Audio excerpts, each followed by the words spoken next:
world and all you people out there tuning in today. I'm so glad to see you.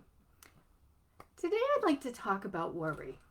Now, a lot of people know that worry really doesn't get you very far, but for some reason, we in human form have decided to use that emotion to work through some things. So, have at it, do what you want with it, but I don't worry very much. Mostly because I've developed my intuition to a degree that I just go, is it is this going to work? Yes, no. I just tune in and I feel so grounded, solid, safe. I don't put a lot of energy into things falling apart or disasters. Or I also spent a lot of years in computer programming and I know it's all about problem solving. Now I do people problem solving. It's just a matter of getting all the details together and figuring out what are you going to do. It's more an action step than it is an emotional fussing. So lately I've been thinking about several people have said, "Oh, I worry about you." And I'm like, "You do? Thank you. You can keep it up because I'm not going to spend the time putting effort and energy into it, but I thank you for doing so." I remember my mom saying once, "Now that you've been across country 3 times, I can stop worrying." And I thought, "But Mom, why?" She said, "Well, the first time I wasn't sure you'd be safe, a single woman traveling by herself. The second time, nothing happened, but I was still concerned. The third time, I figured you'll be okay." And I'm like, 3 times? I don't know. What is it? 3 times a charm? Anyway, different people have different gauges or reference points of what to worry about, what's safe, what's not safe.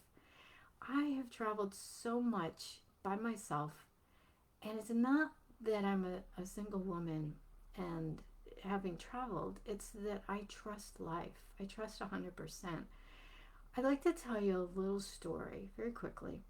Guidepost magazine had an article about this woman that got raped, and this other woman read the article, and it was the same street she had traveled down the night before, the same night, but she didn't get raped. She was fine. So she went to the rapist and said, "Why did you attack this other woman and not me?"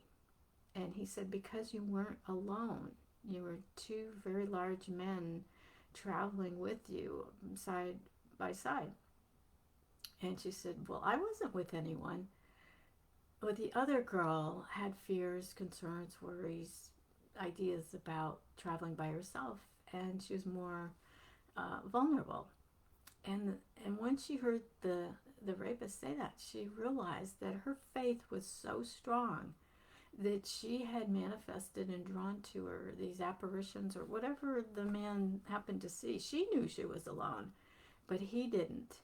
And so sometimes people say, "Well, my neighbors got broken into, but I didn't." Maybe it's your faith. Maybe it's you believing that you're going to be fine. I believe I'm going to be fine, and there's very few things that happen adversely. Traveling recently, I was on different flights than other people, and they weren't checking in to see if I got there. I knew I'd be fine, and if I missed my flight, I'd take another, and if I didn't get to go, I'd go another time or go the next day. I don't think about problems. I think about solving them and what's my next step. So that's what I have for you today. So if you have any comments about that, especially the word worry, and again, thank you for worrying about me. It makes me feel good that you thought of me.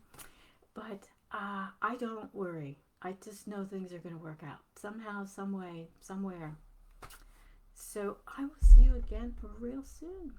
And if you really like my messages, hit the share button. I'd love for other people to get these as well. I'll talk to you real soon.